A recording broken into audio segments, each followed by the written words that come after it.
Social media influencer ಅಮುಕು ಡುಮುಕು ಅಂತಾನೆ ಖ್ಯಾತಿ ಪಡೆದಿರುವಂತಹ ಮಂಜು ವಿರುದ್ಧ ಎಫ್ಐಆರ್ ಈಗ ದಾಖಲಾಗಿದೆ. ಓಕೆ, ಇನ್ಫ್ಲೂಯೆನ್ಸರು ಆದರೆ ಮಾಡಿದ್ದೇನು? ಬಾರ್ನಲ್ಲಿ ಬಿಲ್ ಕೇಳಿದ್ದಕ್ಕೆ ಮಹಿಳಾ ಸಿಬ್ಬಂದಿಯ ಜೊತೆಗೆ ಅನುಚಿತ ವರ್ತನೆ ಹಾಗೂ ಕೊಲೆ ಬೆದರಿಕೆ ಆರೋಪ ಇವರ ಮೇಲೆ ಇದೆ. ಈಗ ಅಮುಕು ಡುಮುಕು ಹಾಗೂ ಸ್ನೇಹಿತರ ವಿರುದ್ಧ ಕೇಸ್ ಕೂಡ ದಾಖಲಾಗಿದೆ. ವಿಚಾರಣೆಗೆ ಹಾಜರಾಗುವಂತೆ ಕೂಡ ನೋಟಿಸನ್ನು ಕೊಟ್ಟಿದ್ದಾರೆ. ಏನು ಕಿರುಕುಳ ಸ್ಟೋರಿ ನೋಡಿ. ಮಹಿಳಾ ಉದ್ಯೋಗಿಗೆ ಪಬ್ನಲ್ಲಿ ಟಾರ್ಚರ್ ಆರೋಪ. ಇನ್ಫ್ಲೂಯೆನ್ಸರ್ ಅಮುಕು ಡುಮುಕು ವಿರುದ್ಧ ಎಫ್ಐಆರ್. ಮಂಜು alias Amuku ಡುಮುಕು social media influencer ಮತ್ತೆ ಸುದ್ದಿಯಾಗಿದ್ದಾನೆ. ಬಾರ್ಗ್ ಹೋಗಿದ್ದ ಅಮುಕು ಡುಮುಕು ಅಲ್ಲಿನ ಮಹಿಳಾ ಸಿಬ್ಬಂದಿ ಜೊತೆಗೆ ಅನುಚಿತವಾಗಿ ವರ್ತಿಸಿದ್ದಾನೆ. ಈ ಸಂಬಂಧ ಈತನ ವಿರುದ್ಧ ಎಫ್ಐಆರ್ ದಾಖಲಾಗಿದೆ. ಜೂನ್ 9ರ ರಾತ್ರಿ ರೆಸ್ಟೋ ಬಾರ್ಗೆ ಹೋಗಿದ್ದ ಮಂಜು ಅಲಿಯಾಸ್ ಅಮುಕು ಡುಮುಕು ಊಟ ಮತ್ತು ಮದ್ಯ ಸೇವನೆ ಮಾಡಿದ್ದಾನೆ. ಈ ವೇಳೆ ಬಿಲ್ ಕೇಳಿದ ಮಹಿಳಾ ಸಿಬ್ಬಂದಿಯ ಜೊತೆಗೆ ಅನುಚಿತವಾಗಿ ವರ್ತಿಸಿದ್ದಾನೆ. ಹೊರಗೆ ಹೋಗ್ತಿದ್ದ ಈತನನ್ನ ತಡೆದು ಪ್ರಶ್ನೆ ಮಾಡಿದ ಮಹಿಳಾ ಸಿಬ್ಬಂದಿಗೆ ಸೆಲ್ಫಿ ಫೋಟೋ ಕೊಡುವಂತೆ ಕೇಳಿ ರಂಪಾಟ ಮಾಡಿದ್ದಾನೆ. ಇದೇ ವೇಳೆ ಸ್ಥಳದಲ್ಲಿದ್ದ ಪಬ್ ಮ್ಯಾನೇಜರ್ ಮೇಲೆ ಹಲ್ಲೆಗೆ ಯತ್ನಿಸಿ ಕೊಲೆ ಬೆದರಿಕೆ ಹಾಕಿದ್ದಾನೆ ಎನ್ನಲಾಗ್ತಿದೆ. ಯುವತಿ ದೂರಿನ ಆಧಾರದ ಮೇರೆಗೆ ಅನ್ನಪೂರ್ಣೇಶ್ವರಿ ನಗರ ಪೊಲೀಸ್ ಠಾಣೆಯಲ್ಲಿ ಪ್ರಕರಣ ದಾಖಲಾಗಿದೆ. ಸೋಷಿಯಲ್ ಮೀಡಿಯಾ ಇನ್ಫ್ಲೂಯೆನ್ಸರ್ ಆಗಿರುವಂಥ ಮಂಜು ಅಲಿಯಾಸ್ ಅಮುಕು ಡುಮುಕು ವಿರುದ್ಧ ಈಗ ಅನ್ನಪೂರ್ಣೇಶ್ವರಿ ನಗರ ಪೊಲೀಸ್ ಠಾಣೆಯಲ್ಲಿ ಎಫ್ಐಆರ್ ದಾಖಲಾಗಿದೆ. ಕಳೆದ 9ರ ರಾತ್ರಿಯಂದು ಅನ್ನಪೂರ್ಣೇಶ್ವರಿ ಠಾಣಾ ವ್ಯಾಪ್ತಿಯಲ್ಲಿರುವಂಥ ಮುದ್ದಿನಪಾಳ್ಯದಲ್ಲಿರುವಂಥ new sunrise residency pub resto bar ಏನಿದೆ, ಈ ಬಾರ್ಗೆ ಏನು ಪ್ರಮೋಷನ್ ಮಾಡೋದಕ್ಕೆ ಅಂತ ಮಂಜು ಅಲಿಯಾಸ್ ಅಮುಕು ಡುಮುಕು ಬಂದಿರ್ತಾರೆ. ಪ್ರಮೋಷನ್ ಮುಗಿದ ನಂತರದಲ್ಲಿ ಪಬ್ನಲ್ಲೇ ಊಟ ಮಾಡೋದಕ್ಕೆ ಕೂತ ವೇಳೆಯಲ್ಲಿ ಯುವತಿಯೊಬ್ಬರು ಆರ್ಡ್ರ್ ತೆಗೆದುಕೊಳ್ಳೋಕ್ಕೆ ಬರ್ತಾರೆ. ಆದರೆ ಆತ ಅವ್ರ ಬಳಿ ಆರ್ಡ್ರ್ ತಗೊಳ್ಳೋದಿಲ್ಲ. ಬದಲಾಗಿ ಇನ್ನೊಬ್ಬ ಅಂದರೆ ಸ್ವಲ್ಪ ಏಜ್ ಇರುವಂಥ ಯಂಗ್ ಏಜಿನ ಮಹಿಳಾ ಸಿಬ್ಬಂದಿ ಒಬ್ಬರು ಇರ್ತಾರೆ. ಅವರನ್ನು ನೋಡ್ಬಿಟ್ಟು ಆಕೆಯನ್ನು ಆರ್ಡ್ರ್ ತೆಗೆದೋಕ್ಕೆ ಕಳಿಸು ಅಂತೇಳಿ ಬೇರೆಯವರ ಸಿಬ್ಬಂದಿಗೆ ಒತ್ತಾಯ ಮಾಡುವಂಥದ್ದು. ಆನಂತರದಲ್ಲಿ ಯುವತಿ ಕೂಡ ಆರ್ಡ್ರ್ ತಗೊಳಕ್ಕೆ ಬರ್ತಾಳೆ. ಬಂದಂಥ ವೇಳೆಯಲ್ಲಿ ಈತ ನಿನ್ನ ಫೋನ್ ನಂಬರ್ ಕೊಡು, ಜೊತೆಗೆ ಫೋಟೋ ಕೊಡು ಅಂತೇಳಿ ಆಕೆ ಬಳಿ ಅನುಚಿತವಾಗಿ ವರ್ತನೆ ಮಾಡ್ತಾನೆ. ಅದಾದ ನಂತರದಲ್ಲಿ ತನ್ನ ಮೊಬೈಲ್ ಕೊಟ್ಟು ಚಾರ್ಜ್ ಹಾಕು, ಹಾಗೆ ನಿನ್ನ ನಂಬರ್ ಸೇವ್ ಮಾಡುವಂತ ಕೂಡ ಆಕೆ ಹಿಂದೆ ದುಂಬಾಲು ಬೀಳುವಂಥದ್ದು. ಆ ಸಂದರ್ಭದಲ್ಲಿ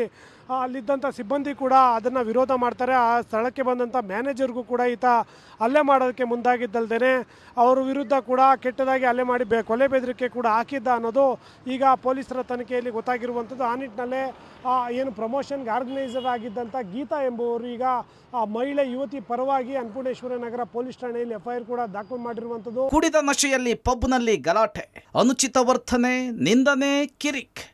ಪಬ್ನಲ್ಲಿ ಪ್ರಮೋಷನ್ ಅನ್ನು ಮುಗಿಸಿಕೊಂಡು ಮದ್ಯ ಸೇವಿಸಿದ ಮಂಜು ಅಲಿಯಾಸ್ ಅಮುಕು ಡುಮುಕು ಕಿರಿಕ್ ಸ್ಟಾರ್ಟ್ ಮಾಡಿದ್ದಾನೆ. ಮಹಿಳೆಯೊಬ್ಬರು ಆರ್ಡರ್ ತೆಗೆದುಕೊಳ್ಳೋದಕ್ಕೆ ಬಂದಾಗ ನೀನು ಬೇಡ ಆಕೆಯನ್ನು ಕಳಿಸು ಅಂದಿದ್ದಾನೆ. ಬಳಿಕ ಯುವತಿ ಆರ್ಡರ್ ತೆಗೆದುಕೊಳ್ಳೋದಕ್ಕೆ ಬಂದಾಗ ಮೊಬೈಲ್ ಕೊಟ್ಟು ನಂಬರ್ ಸೇವ್ ಮಾಡು, ಹಾಗೆ ಮೊಬೈಲ್ ಚಾರ್ಜ್ ಹಾಕು ಅಂಥೇಳಿ ಆವಾಜ್ ಹಾಕಿದ್ದಾನೆ. ಇದಕ್ಕೆ ಯುವತಿ ನಿರಾಕರಿಸಿದಾಗ ಅವಾಚ್ಯವಾಗಿ ನಿಂದಿಸಿ ಕೈಯನ್ನು ಎಳೆದು ಫೋಟೋ ತೆಗೆದುಕೊಳ್ಳುವುದಕ್ಕೆ ಒತ್ತಾಯಿಸಿದ್ದಾನೆ. ಮ್ಯಾನೇಜರ್ ಸ್ಥಳಕ್ಕೆ ಬಂದು ಪರಿಸ್ಥಿತಿಯನ್ನು ನಿಭಾಯಿಸಿ ಹೊರ ಕಳುಹಿಸಿದ್ದಾರೆ. ಇನ್ನು ಘಟನೆ ನಡೆದು 2 ದಿನವಾದ ಬಳಿಕ ಪಬ್ನ ಮಹಿಳಾ ಸಿಬ್ಬಂದಿ ದೂರು ಕೊಟ್ಟಿದ್ದಾರೆ. ಈ ಸಂಬಂಧ ಅನ್ನಪೂರ್ಣೇಶ್ವರಿ ಠಾಣೆಯಲ್ಲಿ ಪ್ರಕರಣ ದಾಖಲಾಗಿದೆ. ಅಲ್ಲದೆ ದೂರು ಕೊಟ್ಟಿದ್ದಕ್ಕೆ ಮಹಿಳಾ ಸಿಬ್ಬಂದಿಗೆ ನಿಂದಿಸಿದ ಆರೋಪದಡಿ ಅಮುಕು ಡುಮುಕು ತಾಯಿ ಮೇಲೂ ಕೂಡ ಎಫ್ಐಆರ್ ಹಾಕಲಾಗಿದೆ. ಪಬ್ ಪ್ರಮೋಷನ್ ಉಸ್ತುವಾರಿ ವಹಿಸಿದ್ದ ಗೀತಾ ಎಂಬುವರ ದೂರಿನ ಅನ್ವಯ ಕೇಸ್ ದಾಖಲಾಗಿದೆ. ಘಟನೆ ನಡೆದು 2 ದಿನಗಳ ನಂತರದಲ್ಲಿ ಬೆಂಗಳೂರಿನ ಅನ್ನಪೂರ್ಣೇಶ್ವರಿ ನಗರ ಪೊಲೀಸ್ ಠಾಣೆಯಲ್ಲಿ ಮಂಜು ಅಲಿಯಾಸ್ ಅಮುಕು ಡುಮುಕು ವಿರುದ್ಧ ಎಫ್ಐಆರ್ ದಾಖಲಾಗಿರುವಂಥದ್ದು. ಅದಲ್ಲದೆ ಪಬ್ನ ಪ್ರಮೋಷನ್ ಉಸ್ತುವಾರಿ ಹೊತ್ತಿದ್ದಂಥ ಗೀತಾ ಅನ್ನೋರು ಅಮುಕು ಡುಮುಕು ಮನೆಗೆ ಕಾಲ್ ಮಾಡಿದಂಥ ವೇಳೆಯಲ್ಲಿ ಅವರ ತಾಯಿ ಫೋನ್ ಕಾಲ್ ರಿಸೀವ್ ಮಾಡಿ ಅವರನ್ನು ಕೂಡ ಅಶ್ಲೀಲವಾಗಿ ನಿಂದನೆ ಮಾಡಿದ್ದಲ್ದೇ ಬೆದರಿಕೆ ಹಾಕಿದ್ರು ಅನ್ನೋ ಕಾರಣಕ್ಕೆ ಅವರ ತಾಯಿ ಮೇಲೆ ಕೂಡ ಈಗ ಎಫ್ಐಆರ್ ದಾಖಲಾಗಿರುವಂಥದ್ದು. ಈ ನಿಟ್ಟಿನಲ್ಲೇ ಅನ್ನಪೂರ್ಣೇಶ್ವರಿ ನಗರ ಪೊಲೀಸರು ಇಬ್ಬರಿಗೂ ಕೂಡ ವಿಚಾರಣೆಗೆ ಹಾಜರಾಗುವಂತೆ ನೋಟಿಸ್ ಕೂಡ ನೀಡಿದ್ದಾರೆ. ಅಮುಕು ಡುಮುಕು ಸ್ನೇಹಿತರ ಮೇಲೆ ಕೇಸ್, ವಿಚಾರಣೆಗೆ ಬರುವಂತೆ ನೋಟಿಸ್ ಜಾರಿ. ಸದ್ಯ ಅಮುಕು ಡುಮುಕು ಹಾಗೂ ಮತ್ತವರ ಸ್ನೇಹಿತರ ವಿರುದ್ಧ ಪಬ್ ಪ್ರಮೋಷನ್ ಉಸ್ತುವಾರಿ ಗೀತಾ ದೂರು ಕೊಟ್ಟಿದ್ದು, ಅನ್ನಪೂರ್ಣೇಶ್ವರಿ ನಗರ ಪೊಲೀಸರು ಆರೋಪಿಗಳಿಗೆ ವಿಚಾರಣೆಗೆ ಹಾಜರಾಗುವಂತೆ ನೋಟಿಸ್ ಕೊಟ್ಟಿದ್ದಾರೆ. ಇನ್ನು ಘಟನೆಯ ಬಗ್ಗೆ ರೆಸ್ಟೋ ಪಬ್ ಮಾಲೀಕ ಗಗನ್ ಸ್ಪಷ್ಟನೆ ಕೊಟ್ಟಿದ್ದಾರೆ. ನಮಗೂ ಆ ಘಟನೆಗೂ ಸಂಬಂಧ ಇಲ್ಲ, ಪಬ್ ಪ್ರಮೋಷನ್ಗೆ ಗೀತಾ ಅನ್ನೋರಿಗೆ ಹೇಳಿದ್ವಿ, ಅವರೇ ಆ ವ್ಯಕ್ತಿಯನ್ನು ಕರೆಸಿದ್ದಾರೆ, ಆಮೇಲೆ ಗಲಾಟೆ ಆಗಿದೆ ಅಷ್ಟೇ ಅಂತ ಹೇಳಿದ್ದಾರೆ. ಒಟ್ಟಾರೆ ಬಾರ್ಗ್ ಹೋದಾಗ ಹೋಗಿದ್ದ ಕೆಲಸವನ್ನಷ್ಟೇ ಮಾಡ್ಕೊಂಡು ಬಂದಿದ್ರೆ ಎಲ್ಲವೂ ಸರಿ ಇರ್ತಿತ್ತು. ಆದರೆ ಕುಡಿದ ಮತ್ತಿನಲ್ಲಿ ಮಾಡಿದ ಕಿರಿಕ್ನಿಂದ ಮಂಜು ಅಲಿಯಾಸ್ ಅಮುಕು ಡುಮುಕು ಸಂಕಷ್ಟವನ್ನು ತಂದಿಟ್ಕೊಂಡಿದ್ದಾನೆ. News desk, public TV.